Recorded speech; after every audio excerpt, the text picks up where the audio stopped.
இப்போ உலகத்துல எல்லா மக்களும் கஷ்டப்பட்டுக்கிட்டு இருக்காங்க. ஆனா, இந்த உண்மைய உணர்ந்தா, எல்லாரோட துன்பமும் நீங்கி, வாழ்க்கை அழகான ஒண்ணா மாறிரும். வாழ்க்கைய இன்பம், துன்பம், வெற்றி, தோல்வி, அவமானம், மரியாதை இது மாதிரி பல இருமைகள் இருக்கும். இன்பம் கிடைச்சாலும் அது நல்ல வாழ்க்கை தான். துன்பம் வந்தாலும் அது நல்ல வாழ்க்கை தான். வெற்றியும் நல்லது தான், தோல்வியும் நல்லது தான். இப்படி வாழ்க்கையில வர்ற எல்லா இருமைகளுமே நல்லது தான். இத புரிஞ்சுக்கும்போது தான் வாழ்க்கை அழகானதா மாறும். ஆனா, மக்கள் ஏதோ துன்பம் கெட்டது, இன்பம் நல்லது அப்படின்னு நெனைக்கிறாங்க. இப்படி எந்த அளவுக்கு இது 2யும் பிரிக்கிறாங்களோ, அந்த அளவுக்கு வாழ்க்கை வலி நிறைந்ததா மாறும். இன்பத்தையும், துன்பத்தையும் ஒண்ணா பார்க்கணும் அப்படின்னு சொல்லல. உண்மையிலேயே 2மே நல்லது தான். இப்போ ஒரு ஊர்ல 2 ஜாதி இருக்கு. அங்க இருக்க 2 ஜாதியுமே ஒண்ணு அப்படின்னு சொன்னா, அதுக்கு அர்த்தம் அங்க இருக்க எல்லாருமே மனுஷங்க தான். எல்லாருமே ஒண்ணு தான் அப்படின்னு அர்த்தம். ஒருத்தவங்க உயர்ந்த ஜாதிய சேர்ந்தவங்க, இன்னொருத்தவங்க தாழ்ந்த ஜாதிய சேர்ந்தவங்க. 2 பேரையும் சமமா பார்க்கணும் அப்படின்னு அர்த்தம் கிடையாது. 2 பேருமே சமம் தான். அதே மாதிரி வாழ்க்கையில இன்பம் நல்லது, ஆனா துன்பம் கெட்டது.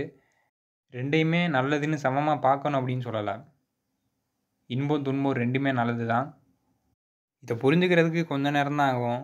இது ரொம்ப சாதாரண உண்ம தான். இத புரிஞ்சுக்கிட்டாலே வாழ்க்கை நல்லா மாறிரும். ஆனா இத புரிஞ்சுக்க மாட்டாங்க. ஏன்னா, ஒருத்தர் என் ஜாதி தான் உயர்ந்த ஜாதி அப்படின்னு நம்பிக்கிட்டு இருக்காரு. அவர்ட்ட போய் 2 ஜாதியும் சமம் தான் அப்படின்னு சொன்னா, அவர் நம்ப மாட்டாரு. அத பத்தி யோசிச்சு கூட பார்க்க மாட்டாரு. யோசிச்சா 2 பேரும் மனுஷங்க தான் அப்படின்றத புரிஞ்சுக்குவாரு. ஆனா யோசிக்கவே மாட்டாரு.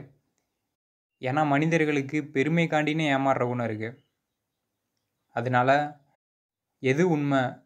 ஒரு கருத்து உண்மையா இருக்கா? அப்படின்றத பொறுத்து ஒரு கருத்த நம்ப மாட்டாங்க.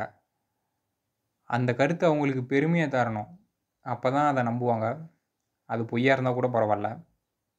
இப்படி எது பெருமை தருதோ, அத தான் நம்புவாங்க. அதனால என் ஜாதி உயர்ந்த ஜாதி அப்படின்றவர்ட்ட போயி, எல்லாரும் சமம் தான்னு சொன்னா, அது வந்து பெருமை தராது. அப்ப அத நம்ப மாட்டாரு. நீங்க தான் பெரிய ஜாதி, நீங்க தான் பெரிய ஆளு அப்படின்னு சொன்னா தான் நம்புவாரு. அது பொய்யா இருந்தாலுமே அதுதான் பெருமை தரும். இப்படிதான் மனிதர்கள் பெருமைக்காண்டியே ஏமாறுவாங்க. இதனால இன்பம், துன்பம் 2மே நல்லது தான் அப்படின்ற கருத்த யோசிச்சு கூட பார்க்க மாட்டாங்க. நெறைய பேர் மறுப்பாங்க. ஏன்னா 2மே நல்லது அப்படின்னு நம்புனா, அவங்க இத்தன நாளா வாழ்க்கையில ஏமாளியா இருந்திருக்காங்க அப்படின்றத நம்பணும். வாழ்க்கையில வறுமை கெட்டது, பணம் தான் நல்லது அப்படின்னு பிரிச்சு, பணத்த சம்பாரிக்கிறதுக்காண்டியே வாழ்க்கையில பல நாள் வாழ்ந்திருப்பாங்க. இப்படி இருமைகள பிரிச்சு எது நல்லதுன்னு நெனைக்கிறாங்களோ, அத அடையறதுக்காண்டியே வாழ்க்கையில பல நாள் வாழ்ந்திருப்பாங்க. அது எல்லாமே வேஸ்ட்டு அப்படின்றத நம்பணும். ஆனா இந்த கருத்தெல்லாம் அவங்களுக்கு பெருமை தராது. அதனால வாழ்க்கையோட இருமைகள் ஒண்ணு அப்படின்ற கருத்த நம்ப மாட்டாங்க. வாழ்க்கையில பல நாள வீணடிச்சு, பணம் நெறையா சம்பாரிச்சவர்ட்ட போயி, இப்படி பணம் சம்பாரிச்சது தான் சிறப்பு அப்படின்னு சொன்னா, அத தான் நம்புவாரு. அதே மாதிரி திறமைய வளர்த்துக்கிட்ட ஆள்ட்ட போயி, இப்படி திறமைய வளர்த்துக்கிட்டது தான் சிறப்புன்னு சொன்னா, அத தான் நம்புவாரு. இப்படி பெருமைக்காண்டியே நம்புவாங்க. அதனால வாழ்க்கையோட இருமைகள் ஒண்ணு அப்படின்றது, வாழ்க்கைய அழகா மாத்துனா கூட, அத அவங்க புரிஞ்சுக்கவோ, நம்பவோ முயற்சி பண்ண மாட்டாங்க. சிலர் இப்படி நெனைக்கலாம். மத்தவங்க தான் பெருமைக்காண்டி நம்புவாங்க. நான் அப்படி நம்ப மாட்டேன். நான் நல்லா யோசிச்சு, எது சரியோ அத தான் நம்புவேன் அப்படின்னு நீங்க நெனச்சீங்கன்னா, அதுவே ஒரு தப்பான ஒரு விஷயம். ஏன்னா மனுஷங்க எல்லாருமே இப்படி பெருமைக்காண்டி தான் நம்புவாங்க. அதுதான் அவங்களோட இயல்பே. எப்படி ஆடுக்குன்னு ஒரு இயல்பு இருக்கும், நாய்க்குன்னு ஒரு இயல்பு இருக்கும். மனிதர்களோட இயல்பே இப்படி பெருமைக்காண்டி நம்புறது தான். ஆனா சில பேர் தான் ஒரு ஸ்பெஷலான ஆளு, நான் பெருமைக்காண்டிலாம் நம்ப மாட்டேன். யோசிச்சு தான் நம்புவேன் அப்படின்னு நெனைக்கலாம். ஏன்னா, இப்படி தான் ஒரு ஸ்பெஷல் அப்படின்னு நெனைக்கிறதுமே, எப்படி என் ஜாதி மட்டும் உயர்ந்த ஜாதி அப்படின்னு நெனைக்கிறாங்களோ, அதே மாதிரி பெருமைக்காண்டி தான் நான் ஒரு ஸ்பெஷல். நான் வந்து எல்லாத்தையும் யோசிச்சு தான் நம்புவேன் அப்படின்னு நெனைக்கிறதே. தப்ப ஏத்துக்கிட்டா தான் திருந்த முடியும். அந்த தப்ப அடுத்த தடவ பண்ணாம இருக்க முடியும். தப்ப ஏத்துக்காதவங்க அதே தப்ப தான் பண்ணுவாங்க. நான் பெருமைக்காண்டி தான் நம்புவேன் அப்படின்றத ஏத்துக்கிறவங்க, அந்த தப்ப அடுத்த தடவ பண்ணாம நிறுத்த பாப்பாங்க. ஆனா, இந்த தப்ப ஏத்துக்காம, நான் ஏதோ ஸ்பெஷல்னு நினைக்கிறவங்க அதே மாதிரி தான் பண்ணிக்கிட்டு இருப்பாங்க. பெருமைக்காண்டியே நம்பி ஏமாந்துக்கிட்டு தான் இருப்பாங்க. அதனால தப்பை ஏற்றுக்கிட்டா தான் திருந்த முடியும். பெருமைக்காண்டியே ஒரு கருத்தை நம்பி ஏமாறுறது தான் மனித இனத்தோட இயல்பான குணம். இதனால தான் வாழ்க்கையில் பெரிய அழிவே ஏற்பட்டுக்கிட்டு இருக்கு. எப்படி மூளையை யூஸ் பண்ணால் வாழ்க்கை நல்லா இருக்குமோ, உண்மை தெரியுமோ, அப்படி மூளையை யூஸ் பண்ண மாட்டாங்க. எப்படி மூளையை யூஸ் பண்ணால் பெருமை கிடைக்குமோ அப்படி தான் மூளையை யூஸ் பண்ணுவாங்க. இப்போ ஒரு குடும்பத்தில் 2 பேருக்கு சண்டை வருதுன்னா, அப்போ அந்த குடும்பத்தை சேர்ந்தவங்க எப்படி யோசிக்கணும்? எப்படி இந்த சண்டையை நிறுத்துறது? இதே மாதிரி சண்டை வராமல் இருக்கிறதுக்கு என்ன பண்ணணும்? அப்படின்லாம் தான் சிந்திச்சு பார்க்கணும். ஆனால் எப்படி சிந்திப்பாங்கன்னா, நம்மளே குறை சொல்லிட்டானா பதிலுக்கு எப்படி குறை சொல்கிறது? இல்லை நம்ம மேலே சொன்ன குறைய எப்படி நியாயப்படுத்துறது? இந்த மாதிரி தான் மூளையை பயன்படுத்துவாங்க. ஏன்னா திரும்ப திட்டுறது மூலமாக, தன்னைத்தானே நியாயப்படுத்துறது மூலமாக அவங்களுக்கு பெருமை கிடைக்கும்.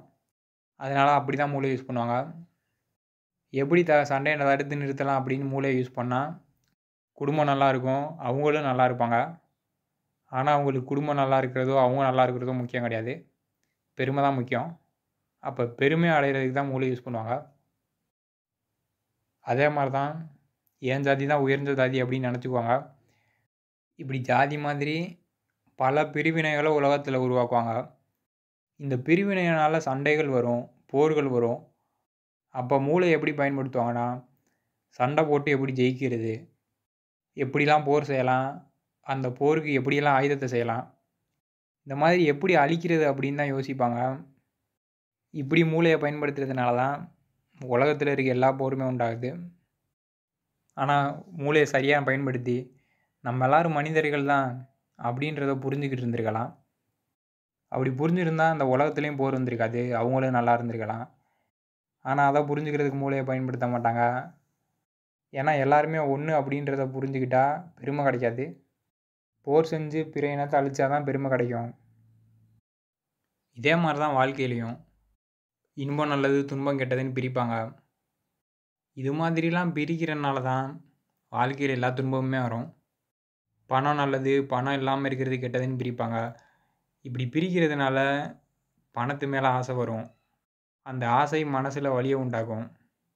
பணம் கிடைச்சாலுமே இன்னும் பணம் வேணுன்ற ஏக்கம் இருந்துக்கிட்டே தான் இருக்கும். இதெல்லாம் நம்மளை விட்டு போயிருமோ அப்படின்ற பயம் இருக்கும். இதே மாதிரி மரியாதை நல்லது, மரியாதை இல்லாமல் போகிறது கெட்டது அப்படின்னு பிரிக்கும்போது, யாராவது மரியாதை குறையிற மாதிரியான செயல்கள் செஞ்சுட்டா அவங்க மேலே கோவம் வரும். இது மாதிரி வாழ்க்கையோட இருமைகளை பிரிக்கிறதுனால தான் மனசில் எல்லா துன்பமுமே வருது. இப்படி பிரிக்கிறதுனால ஒவ்வொரு மனிதனுக்குள்ளேயே பல போர்கள் நடந்துக்கிட்டு இருக்கும். அது வேணும், இது சரியில்லை, இது பிரச்சனை, இப்படின்ற மாதிரி பல விதத்தில் மனதுக்குள்ளே பிரச்சனை இருக்கும்.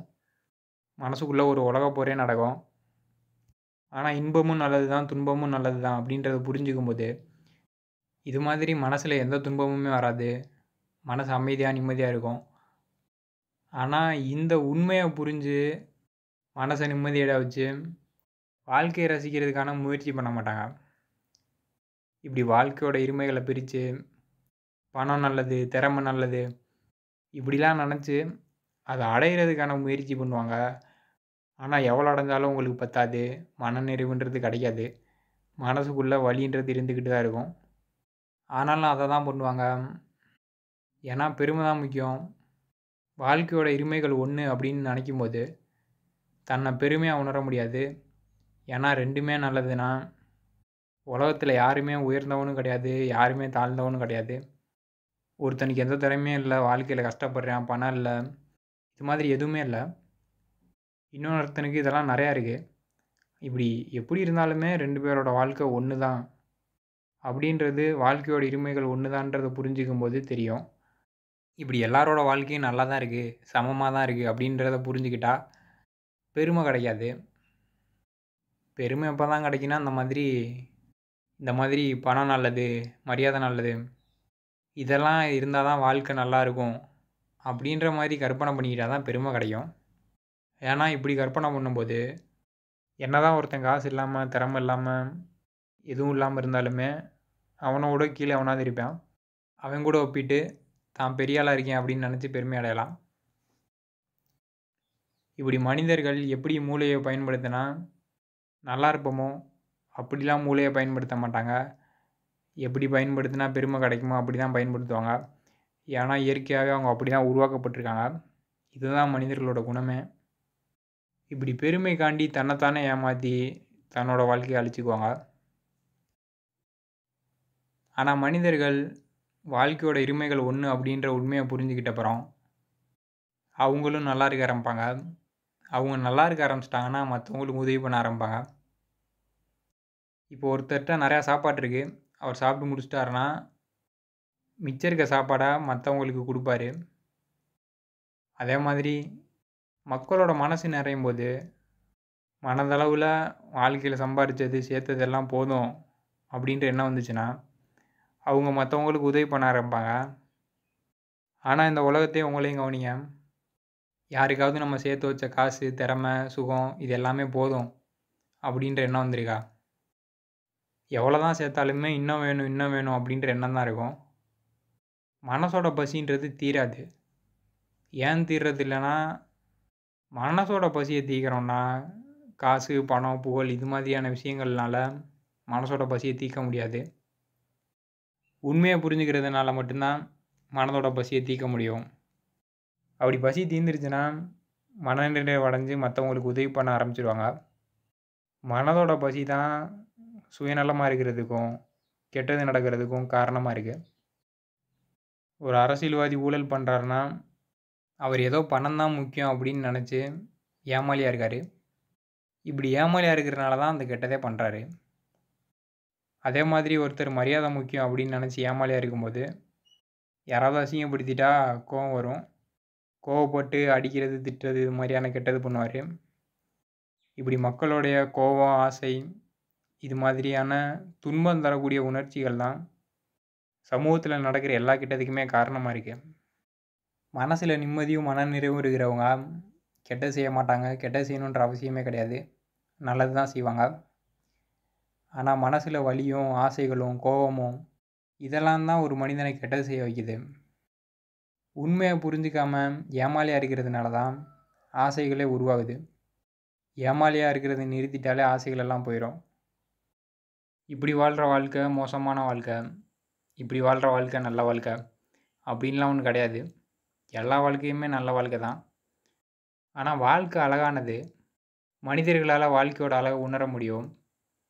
வாழ்க்கையோட அழகை உணரும்போது தான் ஒரு மனிதனால் வாழ்க்கையை மகிழ்ச்சியாகவும் மனநிறைவோடையும் மற்றவங்களுக்கு உதவி செஞ்சு வாழ முடியும். வாழ்க்கையோட அழகை உணராதவங்க வலி நிறைஞ்ச மனநிறைவற்ற மற்றவங்களை கஷ்டப்படுத்தக்கூடிய வாழ்க்கையை தான் வாழ்வாங்க. வாழ்க்கையை ரசித்து வாழ்கிற வாழ்க்கை தான் நல்ல வாழ்க்கை அப்படின்னும் கிடையாது. வாழ்க்கையை ரசித்து வாழ்கிற வாழ்க்கையோ ரசிக்காமல் வாழ்கிற வாழ்க்கையோ எல்லா வாழ்க்கையுமே நல்ல வாழ்க்கை தான். இப்போ இருக்க சமூகத்தில் மக்களை அதிகமாக துன்புறுத்துறது அரசியல்வாதிகளோ போர்களோ வறுமையோ கிடையாது.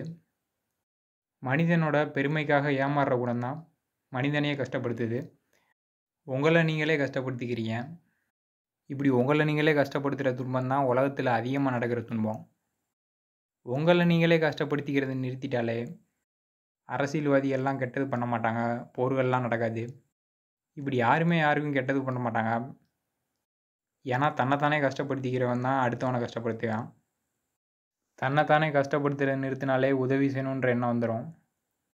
வாழ்க்கையோட இருமைகள் ஒன்று அப்படின்ற உண்மையை உணரும்போது ஒவ்வொரு மனிதர்களும் தன்னைத்தானே கஷ்டப்படுத்துகிறத நிறுத்திட்டு மற்றவங்களுக்கு உதவி செஞ்சு வாழ்க்கையை ரசிக்க ஆரம்பித்து இந்த உலகத்தோட அழகை அதிகரிப்பாங்க.